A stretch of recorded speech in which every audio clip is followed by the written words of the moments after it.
अस्सलाम वालेकुम दोस्तों आज 8 जनवरी को जब मैं सुबह सो के उठा तो सबसे पहले जो खबर मिली वो हमारे अज़ीज़ दोस्त सरकार हैदर के इंतकाल की मिली। और उसके बाद से आज पूरा दिन हम लोग सभी लोग, मेरे ख्याल से सारी अली कम्युनिटी आज डिप्रेस्ड है, परेशान है, दुखी है, क्योंकि एक ऐसा अच्छा इंसान इस दुनिया से चला गया जो जो मैं समझता हूँ कि सबको हंसाता रहता था, बहुत ही जॉली मूड में रहता था। अगर आप उसके साथ बैठेंगे, आप किसी भी एज ग्रुप के हों, आप जूनियर हों, सीनियर हों, आप बोर नहीं हो सकते थे। इस तरह की थी शख्सियत सरकार हैदर की। बट कल रात में उनको एक मैसिव एमआई हुआ और आज सुबह खबर आई कि वो इस दुनिया से रुखसत हो गए। तो इसलिए मैंने सोचा कि दोस्तों आज एक वीडियो बना के उनकी आपसे एक तो शेयर करूं कि उनके जो ये डेथ के बारे में लोगों को हो सकता है ना पता हो, और दूसरी बात है कि वो किस तरह के शख्स थे, किस तरह से उससे हम लोगों का एसोसिएशन था, उसके बारे में मैं थोड़ा जिक्र करूं। मेरी आप सबसे रिक्वेस्ट है कि अपने छोटे छोटे क्लिप 1 मिनट के 2 मिनट के अपने सरकार हैदर के जो भी आपकी ज़िंदगी के एक्सपीरियंसेस रहे हों, कुछ उनके साथ हसीन यादें रही हों, मुझे छोटी छोटी क्लिप बना के मेरे व्हाट्सएप पे या मेरे ईमेल पे उसको भेज दें वीडियोस, ताकि मैं उसका एक सारा कंपाइलेशन करके उनकी मेमोरी में एक और वीडियो बनाना चाहूँगा। अभी मेरी डॉक्टर आसिफ मसूद से बात हो रही है जो कि उनके क्लास फेलो हैं। तो संडे को शायद मोस्ट प्रॉब्ली हम लोग एक कंडोलेंस मीटिंग जूम पे प्लान कर रहे हैं जिसमें सब लोग अपने ख्यालात रखेंगे। तो उसका लिंक भी हम लोग शेयर कर देंगे। जो लोग पूरी दुनिया भर में उनके चाहने वाले हैं तो वो लोग सब उसमें कंडोलेंस मीटिंग में, जूम मीटिंग में शेयर कर सकते हैं। सरकार बेसिकली हम लोगों से 6 महीने जूनियर थे। हम लोगों का 81 का बैच था MBBS में, और जो कि लेट होके हम लोग फरवरी में दाखिल हुए थे मेडिकल कॉलेज में, और हमारे 6 महीने बाद ही ये सरकार हैदर का बैच जो कि 82 का एक्चुअल बैच था। तो हम लोग 81 बैच थे जो कि 82 में दाखिल हुए थे, और सरकार हैदर का 82 बैच था जिसमें आसिफ मसूद, शुएब ज़हीर, सीमा आलम, रुमाना, ये सारे बैचेस जो थे ये 82 के थे, जिसमें से अभी हमने रिसेंटली कोविड में शुएब को खोया है।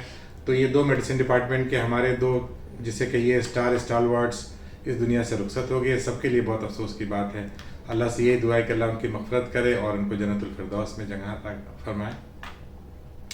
तो सरकार के बारे में मैं ये कहना चाहूँगा कि जिससे आज जितने भी सुबह से मैं मैसेजेस देख रहा हूँ, Facebook is full of his condolence messages, WhatsApp पे भी सारे ग्रुप पे सरकार की बातें चल रही हैं, और हर आदमी का ये कहना है कि बहुत अच्छे इंसान, बहुत अच्छे सीनियर, जो भी जूनियर मोस्ट भी लोग हैं, उनका कहना है कि हमेशा हेल्प करते थे। मेरा ज़ाहिर सी बात है, हम लोग के कॉलेज में इंट्रैक्शन तो था ही। Was a very jolly person. आप उनसे किस्से सुन लीजिए, आप उनसे नॉलेज की बातें कर लीजिए। He was an encyclopedia. एक डॉक्टर को इतना नॉलेजेबल, मैंने शायद किसी डॉक्टर को इतना नॉलेजेबल नहीं देखा है। आप अगर इमारतों की बात करें तो कंस्ट्रक्शन पे चले जाएंगे, आप इत्र की बात करें, आप ओहद की बात करें तो ये प्लेंटी ऑफ कलेक्शन, आप स्टोन्स की बात करें, आप पेट्स की बात करें, मतलब you name a thing and will start. आपको लगेगा कि यार ये पता नहीं कहाँ से इतना देख देख के पढ़ के बोल रहा है या इसको इतनी मालूमात है। तो वी टू सी कि फेसबुक पे या व्हाट्सएप पे जो उनके ग्रुप पे इतने लंबे लंबे मैसेजेस आते थे, कभी कभी हम लोग को लगता था भी यार इतना ये लंबे लंबे मैसेजेस इनके पढ़ेगा कौन, जिसको कि वो कभी कभी नाराज़ भी होता था कि आप लोग मेरे मैसेजेस का जवाब नहीं देते क्योंकि इतने लंबे मैसेजेस हो जाते थे। तो इतना नॉलेजेबल पर्सन और इतना अपनी फील्ड में एक्सपर्ट, कार्डियोलॉजिस्ट, बरेली शहर में उन्होंने कार्डियोलॉजी डिपार्टमेंट पूरा इस्टेब्लिश किया। आई थिंक बरेली में पेसमेकर डालने वाला ही वो द फर्स्ट डॉक्टर। तो इस तरह से एक अच्छा इंसान खुद अपने हार्ट के अटैक को नहीं ट्रीट कर पाया और इस दुनिया से रुखसत हो गया, तो वाकई अफसोस की बात है। बट ठीक है, ये सच्चाई है कि मौत बरहक है।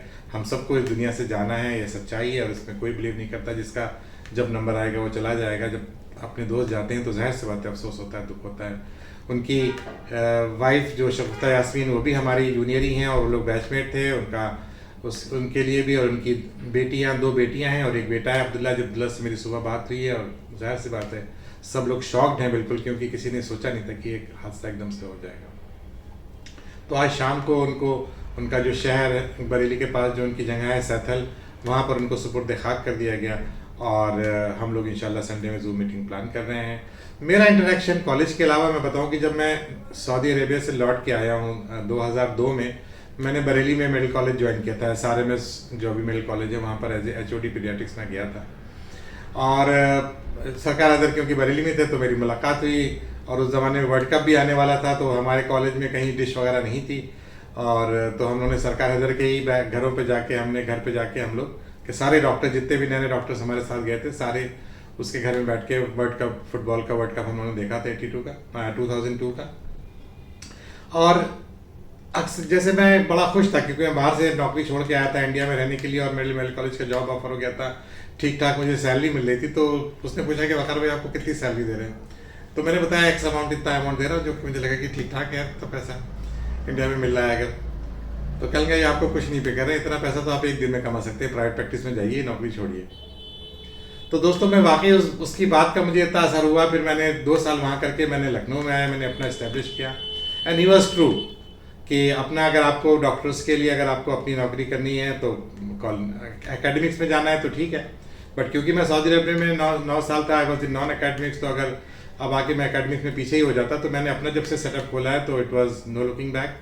और यहाँ पर आपको बहुत काम करने के चैलेंजेस भी मिलते हैं, आप गरीबों का हर तरह का ट्रीटमेंट कर सकते हैं। और आपको तो ये मैं समझता हूँ कि अगर प्राइवेट प्रैक्टिस करने की मुझे किसी ने सलाह दी थी कि अपना अस्पताल खोलो अपना कि चलाओ, तो ही वह सरकार है। तो सरकार थैंक यू वेरी मच, आज तुमने मुझे इस मुकाम पे बैठाया कि आज मैं अपना अस्पताल माशाल्लाह से चला रहा हूँ। I am really thankful to you. और इसके अलावा भी हम लोगों की जो बातें होती थी, इसके बच्चों के फ्यूचर के रिलेटेड कई डिस्कशन में उससे करता था। इधर कई दिनों से मेरी उससे बातें नहीं हो पाई थी क्योंकि सारे ग्रुप से वो गायब थे।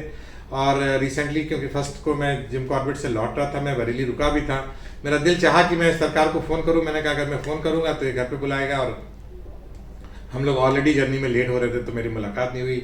अब मुझे अफसोस हो रहा है कि काश मैं उस दिन रुक जाता और उससे मुलाकात कर लेता, तो कम से कम एक रिसेंट मुलाकात हो जाती। एक हम लोग का ग्रुप बनाया था सरकार ने, जिसमें हम लोग की कोशिश ये थी कि हम लोग जो जो इस्लाम में जो 2 मसलक हैं, शिया सुन्नी, उसको भी मिलाने की कोशिश कर रहे थे। उस पर भी हम लोग का काफ़ी आगे तक डिस्कशन गया, मगर उसमें से कुछ लोगों ने नाराज़गी जताई और फिर वो ग्रुप नहीं चल पाया। तो I think he was a very positive person, बहुत खुले दिमाग का इंसान था। ही was a best human being I must say, और जिसकी कोशिश थी कि सब लोग खुश रहें, सब लोग मिलजुल के रहें और इस तरह की नाइतफाकियाँ नहीं होनी चाहिए। बहरहाल आज सरकार तुम जहाँ पर भी हो, हम लोगों से बेहतर जहाँ पर हो, और अल्लाह तुम्हें जन्नतुल फिरदौस में आला मकाम दे। शगुफ्ता यास्मीन को, तुम्हारी बेटियों को और अब्दुल्ला को तुम लोग को सब्र दे। और इंशाल्लाह मैं आपसे फिर रिक्वेस्ट कर रहा हूँ कि आप लोग अपनी अपनी एक छोटी छोटी क्लिप्स बना के अपनी यादें सरकार हैदर के साथ मेरे साथ शेयर करें, तो उसको मैं अपने वीडियोज़ में क्लिप में शामिल करूँगा। अब मैं आप लोगों से इजाज़त चाहता हूँ। संडे को हम लोग ने जूम मीटिंग प्लान की है, अगर वो पॉसिबल थी तो उसके भी मैं आपसे क्लिप शेयर करूँगा। थैंक यू दोस्तों। अपने दोस्त सरकार हैदर के लिए, अपने भाई सरकार हैदर के लिए, हमारे सीनियर, हमारे जूनियर, सबसे मैं रिक्वेस्ट करता हूँ कि उनकी मग़फ़िरत की दुआ करें और अल्लाह उनको जन्नतुल फिरदौस में आला मकाम अता करें। आमीन सुमा आमीन। शुक्रिया। खुदा हाफिज़।